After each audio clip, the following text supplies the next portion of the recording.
Guys, welcome to another video.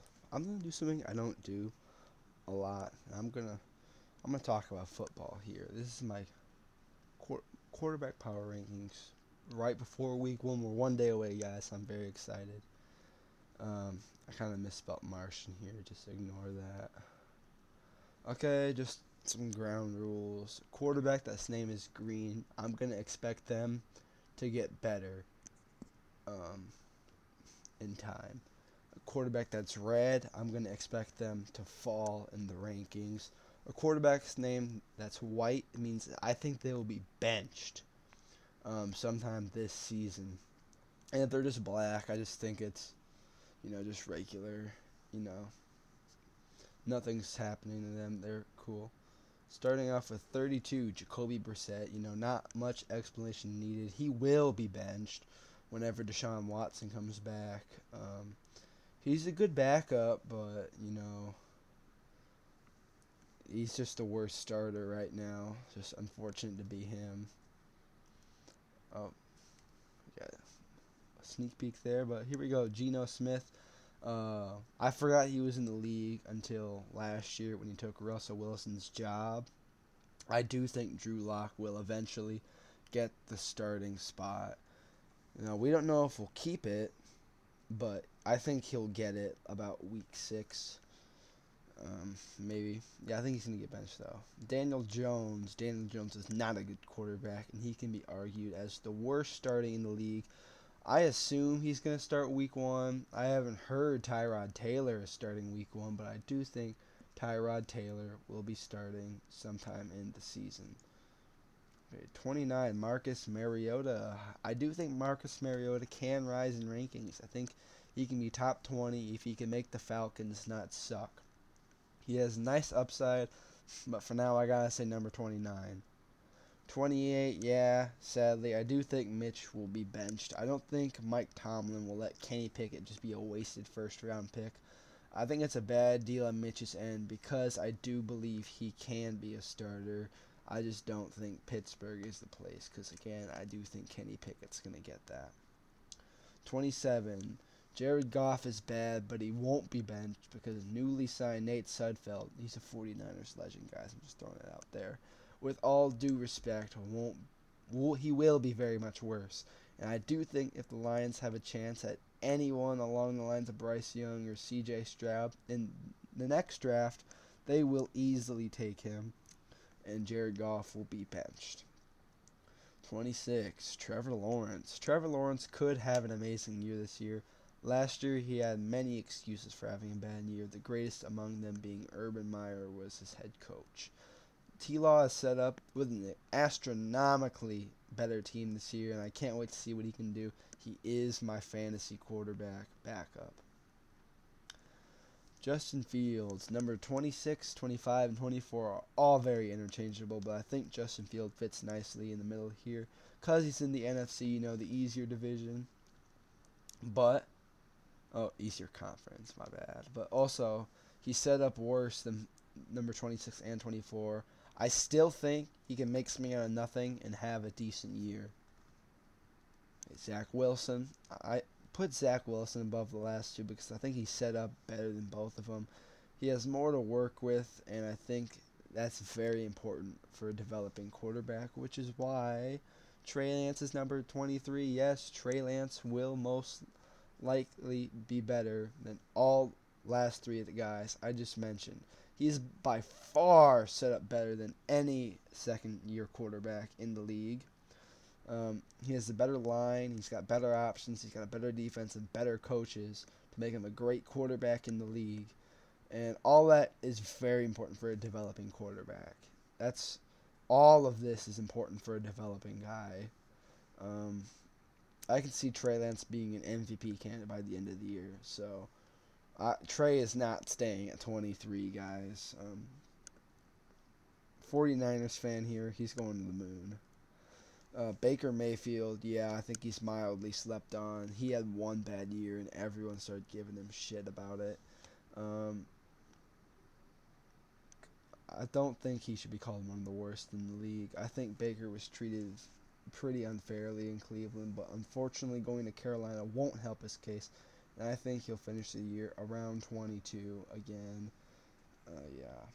Tua Tagovailoa. I just couldn't decide if Tua was going to break out this year or if he would be terrible. So I left his name black because it could really go either way. This is really, he's on the best, no, not the best, the biggest prove-it year out of any quarterback pretty much in the league. If he fails, he's going to be recognized as untalented, but if he succeeds, his prior performances can be dismissed as just having a bad supporting cast. 20, Davis Mills is yet another product of Tyrod Taylor project. And I think he can have a nice year this season if he tries hard enough, potentially cracking the top 16. It would be even more impressive since he's doing it with a bad roster. If he can go out there, 25-7 with some pretty good yards, he'll be good.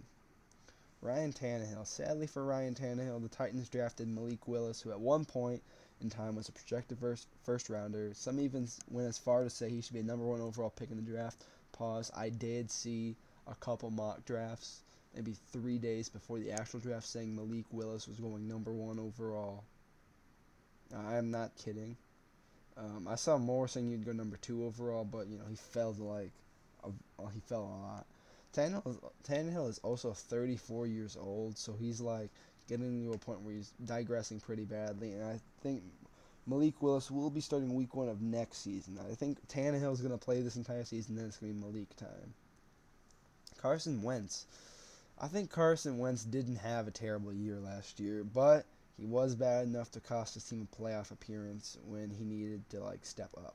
So he was traded, and if Wentz doesn't perform well this year, I could very easily see him being forced into a backup role for the rest of his career, and I'm afraid that's how it's going to be considering the state of his team, the Washington Commanders. 17, Jalen Hurts. I could very, very easily see Jalen Hurts breaking out this year. The Eagles are set to be a very, very good team this year, and Jalen can be a very big reason why. He now has A.J. Brown, Devontae Smith, Quez Watkins, and Dallas Goedert to throw to, doing so behind a very good O-line. He's also my fantasy quarterback, so. Jameis Winston. Before going down with injury last year, Winston was very good, and if he can pick up where he left off last year with an improved team this year, Jameis and the Saints can be scary.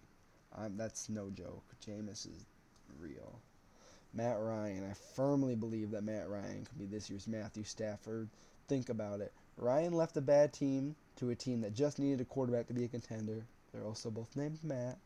I think Matt Ryan could be back in the MVP discussion if he unlocks the Colts' true potential. And they are one of the best teams in the AFC, and they're Super Bowl contenders. Matt Ryan will be an MVP candidate then. Mac Jones. I put 15 for both of them. Just ignore that. He's 14. Mac Jones. Was Mac Jones the best rookie quarterback last year? He was, easily. But since the Patriots didn't do much in free agency while the rest of the AFC East did, he could be in trouble. He could be in trouble. They also don't have a true wide receiver 1 yet, and Mac might fall off a bit due to that. I've also heard really good things about Bailey Zappi from camp, so that might cause tension, but I don't think Bailey Zappi's coming in doing anything. Kirk Cousins, he's in red because he now has a very good offense to work with, and a lot of people expect the Vikings to be actual contenders this year. If they finish around 8 wins and miss the playoffs, this year people will point fingers at Kirk, and the organization would look for a younger quarterback who could put more sparks in the offense, be their franchise guy. But right now, Kirk is still good. Not good, but he's good. He's a good quarterback. And next, I got Dak.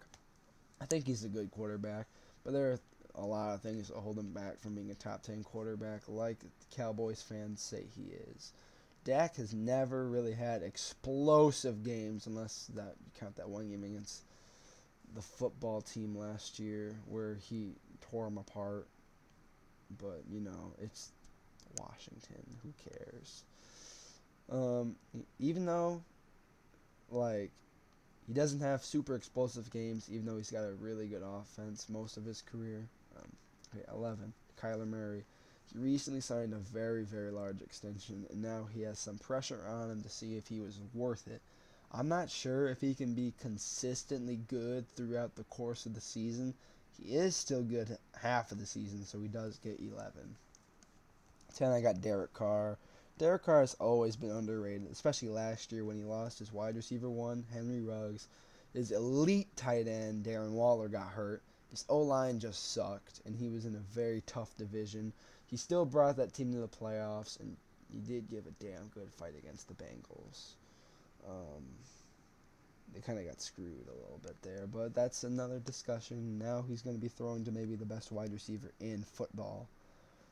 I can see Derek Carr being higher on the list and becoming a very, very good quarterback. Former MVP Lamar Jackson is the best rushing quarterback ever, and if he isn't right now, he will be very soon. He hasn't had a wide receiver one his entire career, and the Ravens don't appear to be in search of one. Lamar may not be a Raven if they don't get fixed. Matthew Stafford. Stafford just won a Super Bowl for the first time in his career, but when he returned to training camp, he appeared to have a throwing fatigue-related injury. Factor that with his age, you just can't say you can expect him to come back better. I don't think he's going to fall off completely. I just don't think he's going to be 8. He's not going to be top 8 next year. Okay, Joe Burrow.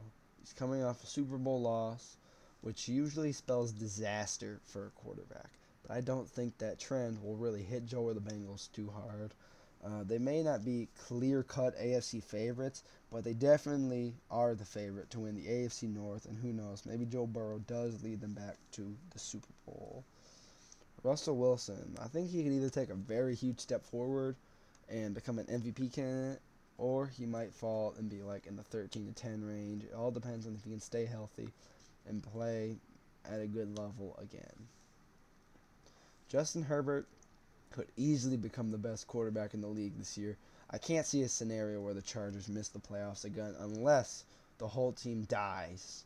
If Justin Herbert can make the playoffs and play well in the playoffs, I could totally see him as a top 3 quarterback in the NFL. And I could also see him top 3, not 3 or 2. Tom Brady, I wanted to put him higher, but there is a few question marks now surrounding his situation. A few being the Bucs O-line, now without Ali Marpet retired, Alex Kappa free agency, and Ryan Jensen injury. And the possibility of Tristan Wirfs going down is always real. Can the wide receivers stay healthy?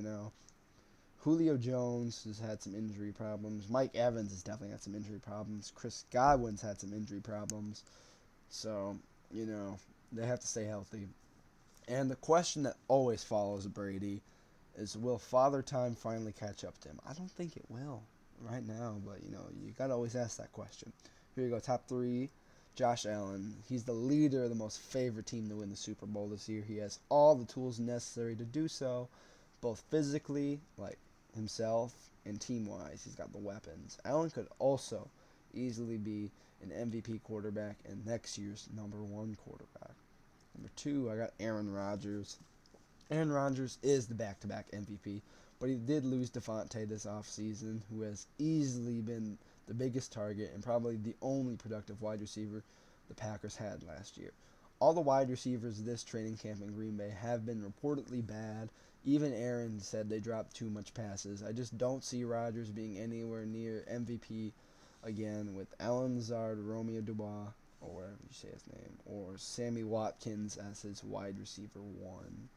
And number 1, you guys know, Patrick Mahomes. It's going to be a little hard to tell how much Tyreek will leave an effect on Mahomes and the Chiefs, but the Chiefs did recover very well, adding Juju Smith-Schuster, Sky Moore, and Marquez Valdez-Scantling. And one thing for certain, Mahomes is definitely him. No debating that. Alright, guys, that's my quarterback ranking. I got a bit controversial places, but overall, I think I did a pretty good job. These are subject to change throughout the year. Yeah, guys, that's gonna do it, and I guess I'll see you on the next one. Later.